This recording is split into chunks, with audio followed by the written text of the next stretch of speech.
हमारे साथ मौजूद हैं सना। सना, तो कैसा लगा ये James and stone jewellery store? बहुत अच्छा लगा, कसम से बहुत ही एक अमेजिंग फेस्टिवल है। जैसे कि आप देख सकते हैं रश भी है या लोग एंजॉय कर रहे हैं। मैंने भी बहुत ज्यादा एंजॉय किया है, बहुत ही अच्छा था। अच्छा, तो आपने कुछ खरीदा है या कुछ खरीदने का इरादा रखती हैं? अभी तो देख रही हूँ, वैसे मुझे जो है थोड़ी हैवी चीजें पसंद नहीं है, तो मैं थोड़ा तलाश कर रही हूँ कि लाइट यार कोई सिंपल सी चीज मुझे मिल जाए ताकि वो मैं ले लूँ।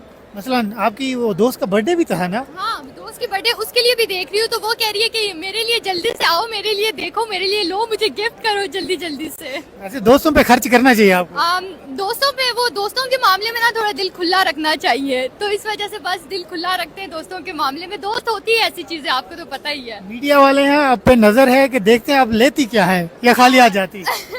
जरूर आप देखें, बस मैं देख रही हूँ कि यहाँ बहुत ज्यादा स्टॉल, जो रश भी बहुत ज्यादा है, तो बस देख रही हूँ कि कोई ना कोई तो चीज तो ले ही जाऊँ मैं। ओके जी, शुक्रिया सना।